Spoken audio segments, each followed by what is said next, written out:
لله وكفى وسلام على عباده الذين اصطفى أما بعد أعوذ بالله من الشيطان الرجيم بسم الله الرحمن الرحيم ما آتاكم الرسول فخذوه وما نهاكم عنه فانتهوا وقال النبي صلى الله عليه وسلم خير الناس من ينفع الناس او كما قال علیہ الصلوۃ والسلام۔ اسٹیج پر جلوہ فروز علماء کرام، حفاظ اعظام، محترم بزرگوں، دوستوں اور اسلامی ماؤں بہنوں، بہت دیر سے آپ حضرات اس اجلاس میں تشریف فرما ہیں۔ بہت سی باتیں آپ نے سنی ہیں، مزید کچھ کہنے کی ضرورت نہیں ہے، بس 5-10 منٹ میں ایک بات کہہ کے اور انشاءاللہ دعا کرا دی جائے گی۔ یہ ربیع الاول کا مہینہ چل رہا ہے اور ہم سب حضرت نبی کریم صلی اللہ علیہ وسلم کی محبت کا دم دھڑتے ہیں۔ امت کا ایک ایک فرد ایمان والا حضرت محمد صلی اللہ علیہ وسلم کا چاہنے والا اور آپ سے محبت کرنے والا ہونے کا دعویٰ کرتا ہے، اور یہ ہونا بھی چاہیے کیونکہ آقا صلی اللہ علیہ وسلم کی محبت ہمارے ایمان کا حصہ ہے۔ اگر ہمارے دل میں نبی کی محبت نہ ہو تو ہمارا ایمان مکمل نہیں ہو سکتا۔ سیرت النبی کے عنوان سے جو جلسے منعقد کیے جاتے ہیں، ان کا مقصد یہ ہوتا ہے کہ جس نبی سے ہم محبت کرتے ہیں اس نبی کی سنتیں، اس کی تعلیمات، اس کے فرمودات، اس کے ارشادات ہماری زندگی میں آ جائیں۔ اسی سے معاشرے کی اصلاح ہوگی، اسی سے معاشرہ سدھرے گا۔ اور اگر نبی پاک صلی اللہ علیہ وسلم کی سیرت کو نہ بنایا جائے، آپ کے طریقوں پر عمل نہ کیا جائے تو نہ ہمارا ماحول درست ہو سکتا ہے، نہ ہمارا معاشرہ سدھر سکتا ہے۔ اس لیے ہمیں پیغمبر کی سنتوں پر عمل کرنا ہے، پیغمبر کے طریقے کو اپنانا ہے۔ پیغمبر صلی اللہ علیہ وسلم کی تعلیم اور پیغمبر صلی اللہ علیہ وسلم کا طریقہ کیا ہے؟ اللہ کے رسول صلی اللہ علیہ وسلم نے پوری زندگی انسانیت کی خدمت کی۔ انسانیت کی خدمت کرنا یہ آپ صلی اللہ علیہ وسلم کی عظیم سنت۔ آپ نے ہمیشہ لوگوں کو نفع پہنچایا ہے، لوگوں کو فائدہ پہنچایا ہے، اپنا ہو یا پرایا، جان پہچان کا ہو یا انجان آدمی ہو،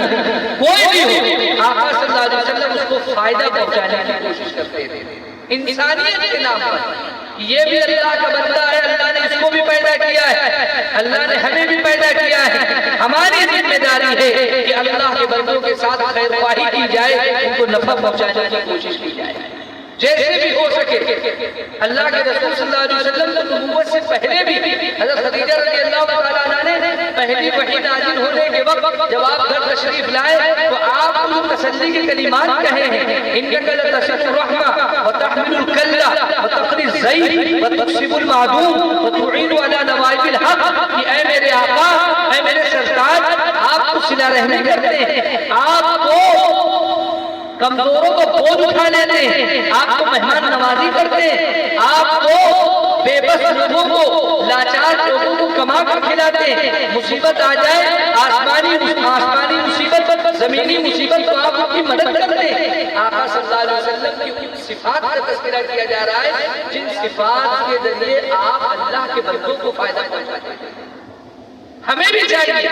کہ ہم اپنے گھر والوں کو، اپنے رشتہ داروں کو، اپنے پڑوسیوں کو، اپنے گاؤں والوں کو، اپنے خاندان کو، اپنے شہر والوں کو اپنے ایک ایک عمل کے ذریعے فائدہ پہنچانے والے بنے۔ یہ مسلمان کی پہچان ہے، یہ حضرت محمد صلی اللہ علیہ وسلم کا طریقہ ہے، لوگوں کو نفع پہنچانا اپنے مشورے کے ذریعے، اپنے کام کے ذریعے، اپنے مال کے ذریعے، اپنے عہدے و رتبے کے ذریعے، جس طرح بھی ہو سکے ہم اللہ کے بندوں کو نفع پہنچانے کی کوشش کریں۔ آقا صلی اللہ علیہ وسلم فرماتے ہیں خیر الناس من ينفع الناس، بہترین لوگ وہ جو دوسروں کو نفع پہنچاتے ہیں۔ بہترین لوگ وہ ہیں جو دوسروں کو نفع پہنچاتے ہیں، دوسرے کے دکھ میں، اس کی مصیبت میں کھڑے ہوتے ہیں، اس کی پریشانی میں کھڑے ہوتے ہیں۔ یہ نہیں سوچتے کہ اگر ان کے ساتھ کھڑے ہو گئے تو ہمارا جیب خالی ہو جائے گا، ہم کیوں ان کا ساتھ دیں، ہم کیوں ان کی مصیبت کے اندر شریک ہو۔ نہیں، ایمان والے کا یہ شیوا نہیں۔ ایمان والے کی پہچان ہے اللہ کے بندوں کو فائدہ پہنچانا۔ حضرات صحابہ کرام نے نبی پاک صلی اللہ علیہ وسلم سے یہی سیکھا تھا، آقا سے یہی سیکھا تھا، اور پھر پوری زندگی اس کے اوپر عمل کیا، جیسے بھی ہو سکا لوگوں کو فائدہ پہنچانے کی کوشش کی۔ یہاں نوجوان ساتھی بیٹھے ہوئے، میں ان سے بھی کہوں گا اس وقت کے ماحول میں جبکہ دنیا میں بدامنی پھیلی ہوئی ہے، لوگ امن و امان کے لیے ترس رہے ہیں، مطلب پرستیوں کی غرضی کا دور چل رہا ہے، جس سے ہمارا فائدہ وابستہ ہوتا ہے، جس سے ہماری غرض وابستہ ہوتی ہے، ہم اس کے ساتھ تو کھڑے ہوتے ہیں، اس کو تو فائدہ پہنچانے کی کوشش کرتے ہیں، لیکن جس سے ہماری کوئی غرض وابستہ نہیں ہے، ہم اس کے ساتھ نہ کھڑے ہوتے نہ اس کی مصیبت میں کام آتے ہیں۔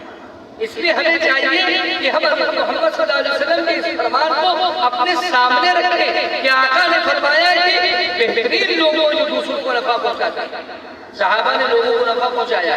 حضرت خطاب رضی اللہ تعالیٰ کے واقعات بار بار آپ نے سنے ہوں گے، بہت لمبے چوڑے واقعات ہیں، خالی ایک واقعہ سنا کر کے اور بات ختم کر دوں گا۔ کس طرح اللہ کے بندوں کی خدمت کرتے تھے، اللہ کے بندوں کو نفع پہنچاتے تھے، انسانیت کی بنیاد پر کہ ہم بھی انسان ہیں، یہ بھی انسان ہے، ہمارا فریضہ ہے کہ اللہ کے بندوں کو فائدہ پہنچائے۔ حضرت عمر رضی اللہ تعالیٰ کو رات میں گشت کر رہے ہیں، آپ کو سنا ہوگا کہ حضرت عمر رات میں اٹھتے تھے اور مدینے کی گلیوں میں چلتے تھے، پھرتے تھے کہ پتہ لگائے کوئی پریشان حال تو نہیں ہے، کوئی بیمار تو نہیں ہے، کہیں کوئی چور ڈاکو تو نہیں آ گئے ہیں، تو ان کی مصیبتوں کو دور کیا جائے، ان کی پریشانی دور کی جائے۔ حضرت عمر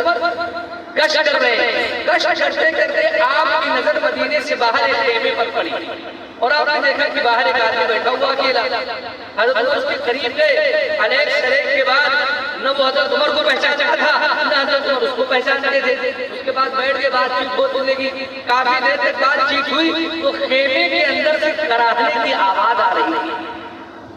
رونے کی آواز آ رہی تھی۔ حضرت عمر نے اس اجنبی سے پوچھا کہ کیا بات ہے، خیمے میں کون ہے؟ یہ کراہنے کی آواز کہاں سے آ رہی ہے، یہ درد کی آواز کہاں سے آ رہی ہے؟ تو اجنبی کہتا ہے آپ سے کیا مطلب، آپ بیٹھے، وہ آپ کا مسئلہ نہیں ہے، وہ آپ کا مسئلہ نہیں ہے۔ پھر بات چیت میں مشغول ہو گئے، تھوڑی دیر کے بعد پھر آواز آئی۔ تو انہوں نے فرمایا کہ بتاؤ کیا معاملہ ہے؟ وہ اجنبی بتانا نہیں چاہتا تھا، وہ کہتا میں کیا بتاؤں، سوچ رہا تھا میں کیا بتاؤں ان کو، کیا کہوں میں ان سے۔ لیکن جب حضرت عمر نے اس سے پوچھا اور اصرار کر کے پوچھا تو اس آدمی نے بتایا کہ حضرت اس خیمے کے اندر میری بیوی ہے اور بچے کی ولادت کا وقت قریب ہے، اسی کا درد اسے ہو رہا ہے اور اس کے پاس کوئی خاتون نہیں ہے، کوئی عورت نہیں ہے جو اسے تسلی دے سکے اور اس مصیبت میں اس کے کام آئے۔ حضرت عمر رضی اللہ تعالیٰ نے یہ سنا، آپ اندازہ لگائیے 22 لاکھ مربع کا حاکم حضرت عمر رضی اللہ تعالیٰ عنہ، وہ شخصیت کہ جب وہ حکمران تھے، امیر المومنین تھے، اس وقت نہ دنیاوی اعتبار سے ان سے افضل کوئی تھا اور نہ دینی اعتبار سے ان سے کوئی افضل تھا۔ حضرت عمر نے اس اجنبی کی بات سنی، یہ نہیں سوچا کہ میں تو بادشاہ ہوں، میں تو امیر المومنین ہوں، میں کیا کر سکتا ہوں اس کے لیے۔ فوراً اس کے پاس رکھے، اپنے گھر آئے اور اپنی بیوی حضرت ام کلثوم سے کہا کہ میرے ساتھ چلو، فلاں وقت تمہاری ضرورت، فلاں وقت تمہاری ضرورت ہے۔ ہائے ہائے کیا تھے صحابہ کرام، حضرت عمر رضی اللہ تعالیٰ عنہ خود اور پھر بیوی بھی ایسی کہ رات کی تنہائی میں، رات کے اندھیرے میں شوہر کہہ رہا ہے کہ چلو فلاں کام کے لیے، ذرہ برابر بھی ان کے ماتھے پر شکن نہیں آئی کہ آپ ایسے وقت میں اس سے کہہ رہے کہ وہاں چل رہا ہے۔ بلا چون چرا اپنے شوہر کی بات مان کر حضرت عمر رضی اللہ تعالیٰ عنہ کے ساتھ نہیں، خیمے کے اندر داخل ہوئی، اس عورت کے پاس بیٹھی، پوری خدمت انجام دی۔ جب بچے کی پیدائش ہو گئی تو خیمے کے اندر سے حضرت ام کلثوم نے آواز لگائی، ابشر صاحبک یا امیر المومنین، اے امیر المومنین اپنے ساتھی کو خوشخبری سنا دیجیے، لڑکا ہوا ہے، اپنے ساتھی کو خوشخبری سنا دیجیے۔ جب حضرت ام کلثوم کی زبان سے یا امیر المومنین کے لفظ نکلا تو جو بیٹھا ہوا بات چیت کر رہا تھا وہ کانپنے لگا، وہ پہچانتا نہیں تھا حضرت عمر کو، ایک عام آدمی سمجھ کر کے عمر سے بات کر رہا تھا۔ جب یہ ان سے بیٹھ کے بے تکلفی سے بات کر رہا تھا، اور یہ تو وقت کے بادشاہ امیر المومنین حضرت عمر نے اس کو تسلی دی، اس کو سمجھایا گھبرانے کی ضرورت نہیں، پریشان ہونے کی ضرورت نہیں، یہ ہمارا کام ہے، ہماری ذمہ داری ہے اللہ کے بندوں کی خدمت کرنا، ان کے کام آنا، ان کو نفع پہنچانا، یہ مسلمان کا شیوا اور مسلمان کی پہچان ہے۔ میں نے اپنی بیوی کو لا کر تمہاری بیوی کی جو خدمت کی ہے اور جو تمہاری بیوی کی خدمت انجام دی ہے، اس میں نے کوئی کمال نہیں کیا، اپنے پیغمبر کی سنت پر عمل کیا ہے، پیغمبر کے طریقے پر عمل کیا ہے۔ عمر رضی اللہ تعالیٰ نے ایسے حکم میں ساتھ دیا، ہم لوگ اپنے گریبان میں جھانک کر کے دیکھیں، اگر رات کے 2 بجے ہمارا موبائل پڑوسی ہمارے موبائل پر فون کرے اور بچ جائے تو ہم فون اٹھاتے نہیں، جان بوجھ کر، کہ پتہ نہیں کون سا کام بتا دے، ایمرجنسی لے کے جانا ہے، کوئی پولیس آ گئی ہے کہ کوئی آ گئی ہے، کرتے نہیں کرتے، فون نہیں اٹھاتے اپنے پڑوسیوں کا، اپنے ملنے جلنے والوں کا، جن لوگوں کو ہم سے امیدیں وابستہ ہیں، جو ہم سے توقعات رکھتے ہیں کہ ہماری مصیبت میں کام آئیں گے، بتاؤ جب ہم فون نہیں اٹھا سکتے ہیں تو اس اللہ کے بندے کی ہم کیا مدد کر پائیں گے؟ یہ آج مسلمانوں کا شیوا بن گیا ہے۔ اور اگر جس سے ہماری غرض وابستہ ہے، جس کے ہم کام کرتے ہیں، مالک کا اگر فون آ جائے، چاہے 2 بجے رات میں، چاہے 2:30 بجے رات میں، اور اپنے گھر بلاوے تو فوراً بھاگ کر کے جائیں گے۔ کیوں؟ کیونکہ غرض وابستہ ہے وہاں سے تنخواہ مل رہی ہے، وہاں سے پیسے مل رہے ہیں، خود غرضی کی وجہ سے ہم اس کے کام میں کھڑے ہوئے، اس کے ساتھ کھڑے ہوئے ہیں۔ لیکن یہاں پر ہماری کوئی غرض وابستہ نہیں، خالی ہماری رشتہ داری ہے، یہ ہمارا ملنے جلنے والا ہے، ہم پر کوئی دباؤ نہیں ہے، وہ فون کرتا رہے گا، بجتا رہے گا، لیکن اس کا فون نہیں اٹھا سکتا۔ یہ مسلمانوں کا شیوا ہے۔ اللہ کے واسطے میں نوجوانوں سے کہوں گا، عزم کرو کہ انشاءاللہ اللہ کے بندوں کے خادم بنیں گے، خدمت کریں گے، رات میں دن میں جب بھی کسی بوڑھے کو، کسی مرد کو، کسی عورت کو، پڑوسی کو، خاندان میں کسی کو ضرورت پڑے گی، انشاءاللہ انکار نہیں کریں گے کہ ہم تمہارے ساتھ نہیں جائیں گے۔ جو بھی کام پڑے گا